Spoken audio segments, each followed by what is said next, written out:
Good morning everyone and welcome back to the channel. So I had a slightly different plan for this week's video.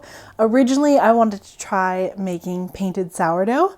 Unfortunately, my sourdough has not yet really been revived from its slumber since having a baby, and unlike Jesus, it did not come back to life in 3 days. So we are pivoting and going another route for today's video. I still want to go the bread making route, so instead I'm going to be trying my hand at making a braided bread.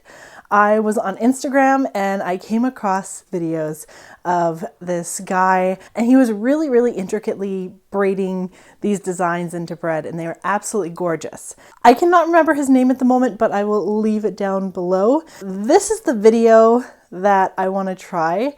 It is I believe challah braided bread. I have never braided bread before, so I really don't know how this is going to turn out. I'm hoping it'll be easy, just like braiding my kids' hair, but we shall see. So I found a recipe online. For what I want to do, it takes an 800-gram loaf, and so this is the recipe that came up. I will link it down below if you are interested. It is from the site Scotch and Scones. So let's get started. I'm gonna take off this microphone because I know I'm gonna be hitting it a lot, and it's gonna come sit on my Easter lily. We'll see how this goes.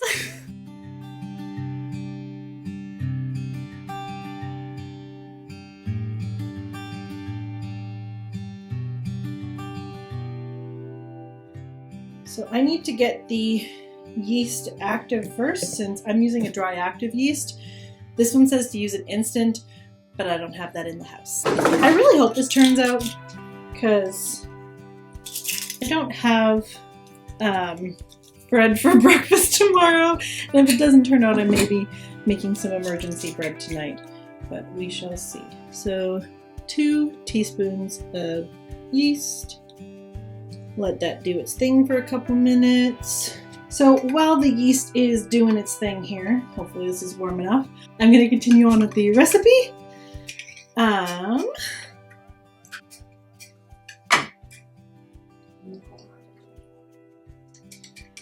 Okay, I've added some warm water to this. Hopefully I didn't just kill it. So I'm going to continue on with the recipe. And it just says here to mix all the ingredients in a bowl and knead it for 5 minutes on medium. So I'm gonna start adding, I guess.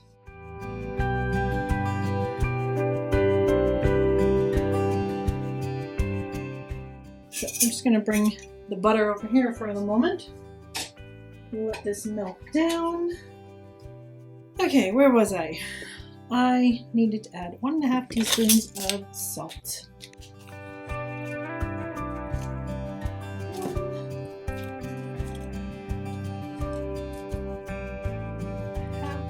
Add 2 eggs.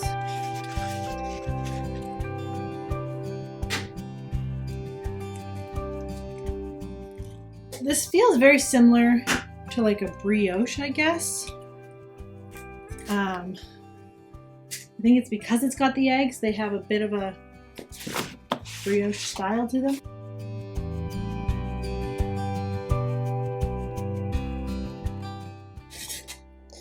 There we go, that is melted.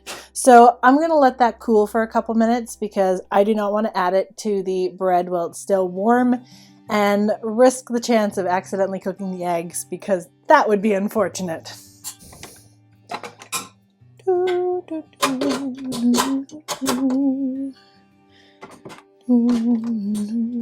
It looks like the yeast has risen enough, so I'm going to go ahead and add that. And then I'm going to start mixing it just to get the eggs incorporated, and then I will finish by adding the butter, just as a precaution.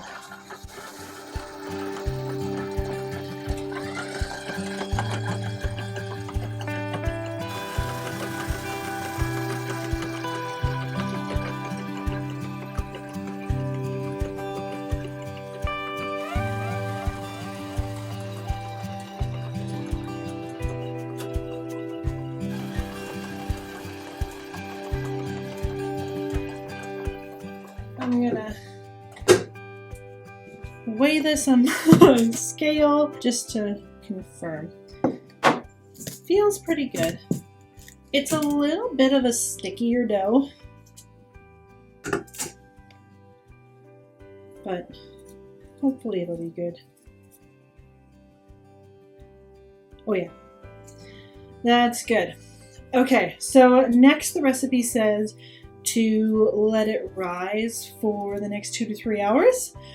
But first I need to oil the container that it's in. So I will get some olive oil.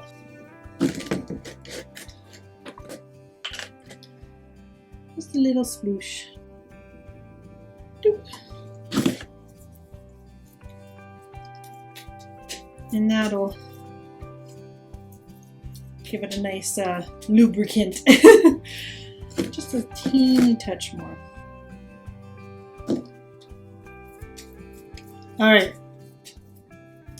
So that has been oiled. So this has to rise for the next 2 to 3 hours or until it has doubled in size. So we're gonna put this aside and come back to it. And while that is rising, I'm gonna do my dishes that have been strategically hidden by a well-placed Easter lily. All right, I will see you guys in a bit. It has been almost 3.5 hours. Dishes didn't end up getting done, but you know what? That is okay.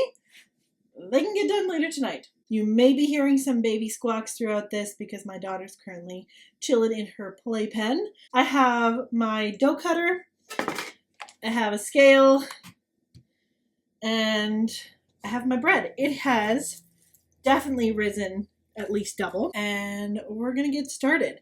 So I ended up finding the Instagram page, and he gave measurements on his page in the description for how big to make each thing. We're gonna see how this goes, and wish me luck. Okay, first things first, just so things don't get sticky. So this is a 6-strand braid. So each of the strands need to be 110 grams, and then the center ring is 150 grams, and then the little rose that goes in the center is 15 grams for each one. So we're just gonna have at it, and hopefully this works. Okay.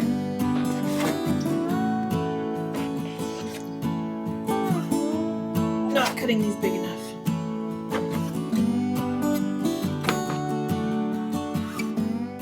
Currently, you're supposed to roll them as you make it so they have time to kind of rest in between. There you go. And now I have a nice little round ball.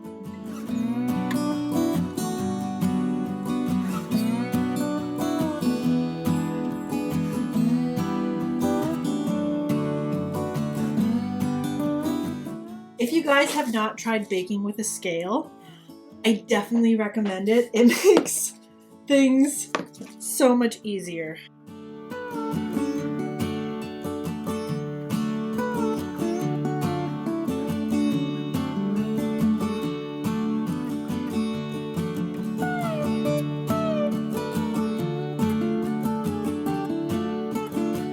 There's 1, 2, 3, 4, 5, 6, 7. Perfect.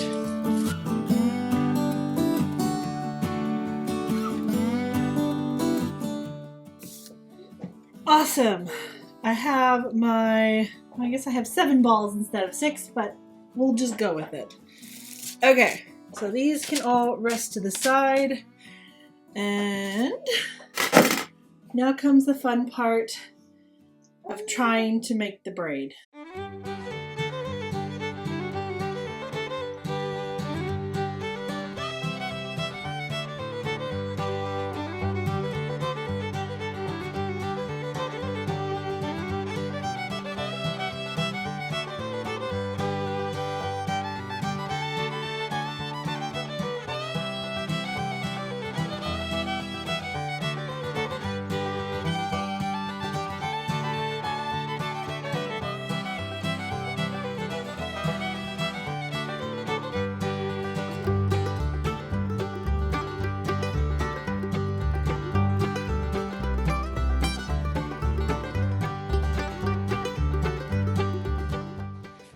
come together. This one goes over, this one goes over, and they twist. Goes over, this one goes over, and they twist. This one goes over, over, twist. Over, over, twist. Over, over, twist. Over, over, twist. And then, okay, and then these are like this. Holy Hannah, how did he do that?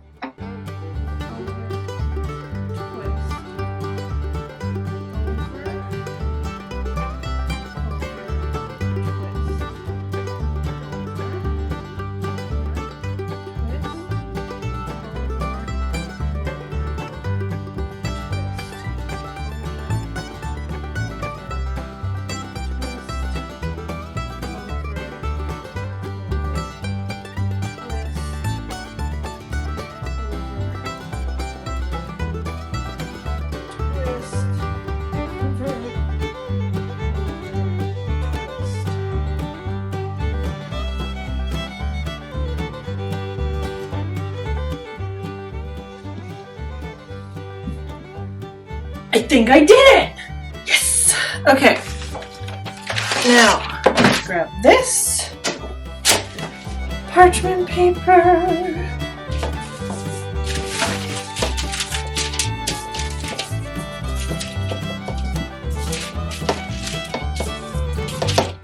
There we go. And that gets set to the side while I work on the next step. Next step. Now this needs to be stretched out until it is almost 1 meter long. Holy moly. I think I'm gonna add some more dough to this.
My challah, whoop, is looking pretty good. Oh, probably hear Lord of the Rings in the background.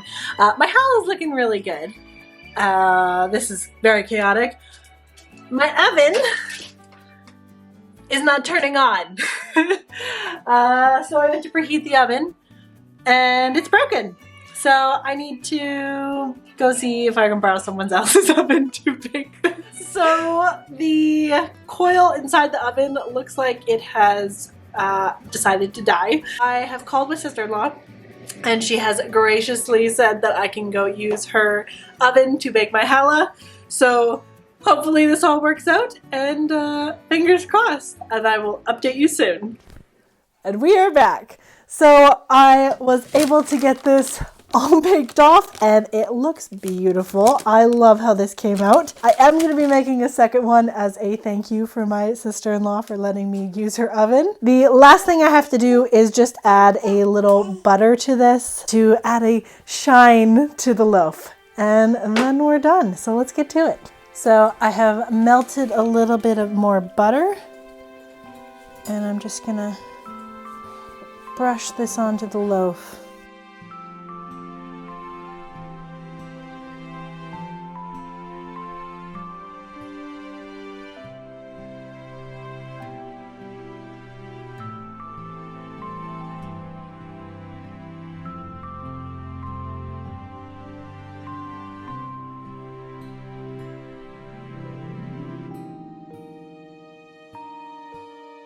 Love how this came out. I think it was definitely successful, and I'm excited to make more braided bread because this is just beautiful. So thank you so much for joining me today. I hope you all have a lovely Easter, and I'll see you next time.